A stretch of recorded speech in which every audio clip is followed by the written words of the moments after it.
Hello everyone, हमारा next topic है महाजनपद काल का। चैप्टर सेम है, ठीक है।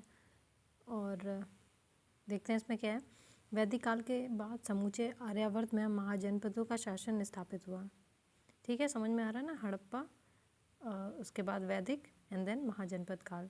ठीक है, तो एक बौद्ध ग्रंथ था, क्या नाम था, अंगुत्तर निकाय। और जैन ग्रंथ कौन सा है, भगवती सूत्र में 16 महाजनपद का उल्लेख मिलता है।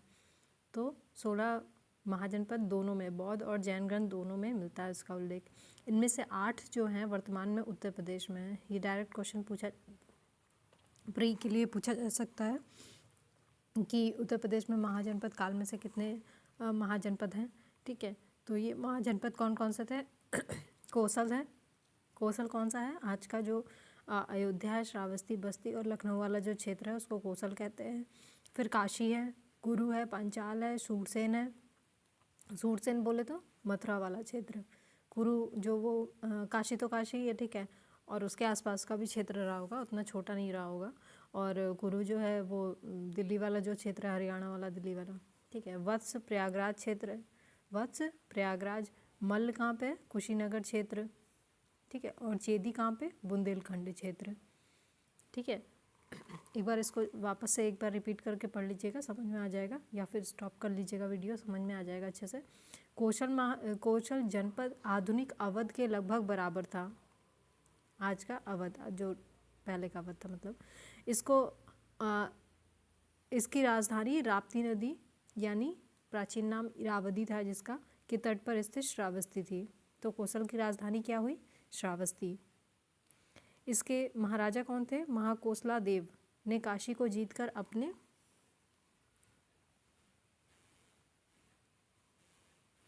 राज्य में मिला लिया था। इन्होंने अपनी पुत्री कोसला देवी का विवाह किससे किया था, मगध सम्राट बिंबिसार के साथ किया था। ठीक है, इसमें काशी दहेज के रूप में प्रदान की गई थी। महाकोसला देव का उत्तराधिकारी प्रसेनजीत हुआ। तो महाकोसला देव ने अपनी पुत्री का विवाह किससे किया, बिंबिसार से किया, और काशी दे दी दहेज के रूप में।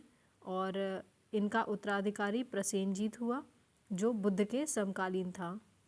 बिंबिसार की हत्या के बाद, अब बिंबिसार जो थे उनकी हत्या हो गई, फिर उसके बाद मगध पर आक्रमण करके अजातशत्रु ने काशी पर उसको वापस लेने का प्रयास किया, किंतु बाद में अपनी पुत्री वाजिरा का विवाह अजातशत्रु के साथ कर काशी को पुनः दहेज के रूप में दे दिया। ठीक है, अजातशत्रु को फिर अपना इन्होंने दामाद बना लिया और फिर उसके बाद काशी दे दी। काशी जनपद वर्तमान वाराणसी परिक्षेत्र में स्थित है। प्राचीन काल में यह शिक्षा, समृद्धि और शिल्प व्यापार के लिए प्रसिद्ध था। काशी तो खैर शुरू से बहुत समृद्ध क्षेत्र रहा है। राजा ब्रह्मदत्त के शासनकाल में काशी का पड़ोसी राज्य कौशल के साथ कई बार युद्ध हुआ।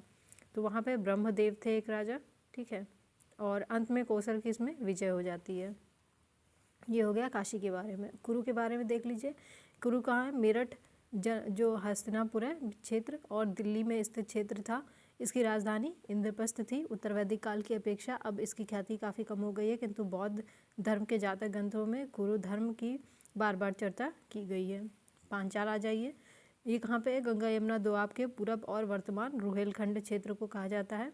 उत्तरी पांचाल की राजधानी कौन सी है, अहिछत्र, ठीक है, और अभी का बरेली हो गया।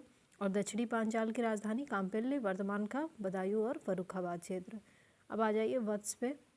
वत्स जनपद काशी के दक्षिण पश्चिम में स्थित था, जो अभी प्रयागराज क्षेत्र है। इसकी राजधानी यमुना के निकट कौशाम्बी थी। गणराज्य, 6ठी शताब्दी ईसा पूर्व में उत्तर प्रदेश में 7 गणराज्य थे। उनके नाम कौन कौन से थे, तो शाक्य थे, कोलीय, मौर्य, कुशीनारा के मल, पावा के मल, मग, कलाम। ठीक है, सर ने हम लोग को याद कराया था इसलिए फटाफट बोल दिया मैंने। शाक्य, कोलीय, मौर्य, कुशीनगर के मल, पावा के मल, मग, कलाम। इन राज्यों में राजनैतिक व्यवस्था राजा के अधीन नहीं थी, बल्कि लोकतांत्रिक व्यवस्था थी।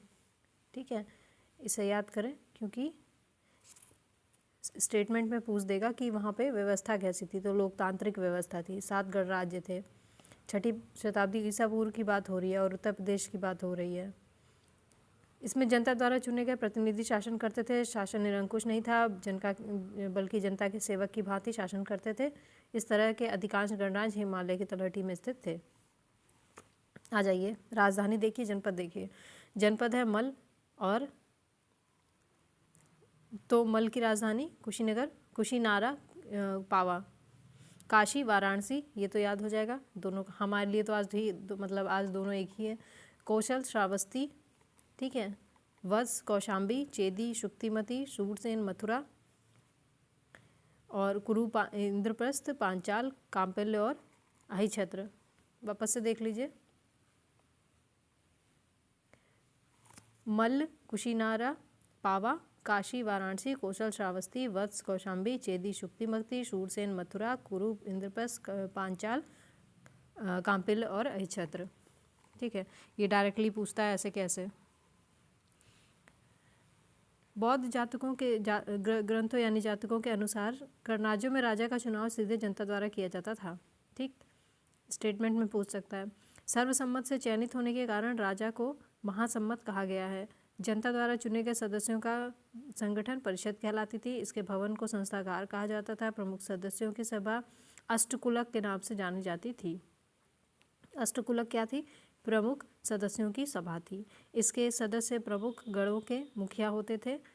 प्रशासन के सभी निर्णय बैठक में आम सहमति से लिए जाते थे, और नहीं बनने पर मतदान कराया जाता था। मतलब आम सहमति नहीं बनी तो मतदान। देखिए हमारा जो सिस्टम है ना, वो यहाँ इन सब चीज़ों से आता है। ठीक है, हम सोचते हैं अंग्रेज़ों ने बना दिया, ये वो, यहाँ से आता है भाई। आ जाइए, उत्तर प्रदेश में जो गणराज्य हैं और उनके वर्तमान क्षेत्र कौन कौन से हैं। तो जो कपिलवस्तु के शाक्य हैं वो सिद्धार्थनगर क्षेत्र है। ठीक है, और रामग्राम के कोलिये गोरखपुर जनपद, पिपलीवन के मोरिये गोरखपुर क्षेत्र, कुशीनारा के मल कुशीनगर, पावा के मल फाजिल नगर क्षेत्र, सुमसुमार गिरी के मग मिर्ज़ापुर, केसपुत के कलाम गंगा यमुना दोआब। रिपीट, ठीक है। काम्पिल के शाक्य सिद्धार्थनगर, रामग्राम के कोलिये और पिपलीवन के मोरिये, ये दोनों एक साथ याद कर लीजिए। रामग्राम के कोलिये और पिपलीवन के मोरिये, गोरखपुर हो गया एक जनपद और एक क्षेत्र। कुशीनगर के मल कुशीनगर और पावा के फाजिल क्षेत्र हो गए। सुमसुमार गिरी के मग जो थे वो मिर्ज़ापुर में, मग मिर्ज़ापुर। ठीक है, केसपुत के कलाम केसपुत यानी केस बाल। ठीक है, तो बाल कहाँ धोने जाएंगे? गंगा यमुना दोआब में। पहले के लोग कहाँ जाते थे? पहले वॉशरूम तो होता नहीं था, तो नदियों में जाते थे। तो केस लेके कहाँ जाते थे? गंगा यमुना दोआब। बौद्ध धर्म और उत्तर प्रदेश। बौद्ध धर्म और जैन धर्म के प्रसार की दृष्टि से उत्तर प्रदेश में 8 महाजनपदों का महत्वपूर्ण स्थान है। बुद्ध शाक्य गणराज्य के राजकुमार थे। शाक्यों के गढ़ प्रमुख शुद्धोधन बुद्ध के पिता थे। खैर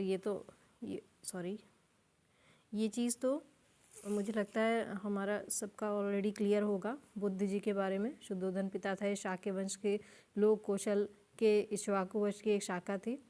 कौशल नरेश प्रसेनजीत ने शाक्य वंश में वैवाहिक संबंध स्थापित किए थे। उनसे उत्पन्न पुत्र विदुढभ उनका उत्तराधिकारी बना था। कौशल की राजधानी श्रावस्ती में बुद्ध ने सर्वाधिक उपदेश दिए हैं। ठीक, सबसे ज़्यादा उपदेश कहाँ दिए हैं बुद्ध ने? तो श्रावस्ती में।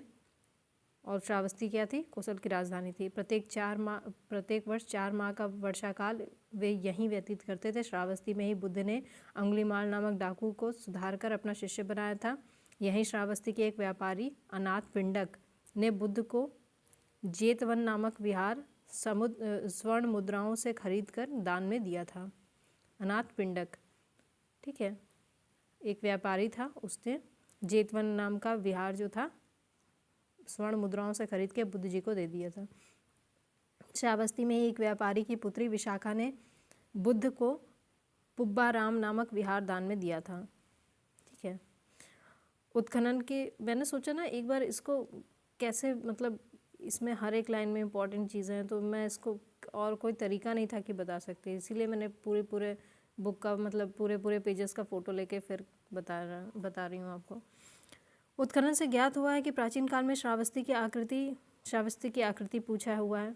ठीक है, और ये IAS का भी क्वेश्चन है ठीक है। अर्धचंद्राकार, कौशल का राजा प्रसेनजीत बुद्ध का परम अनुयायी था।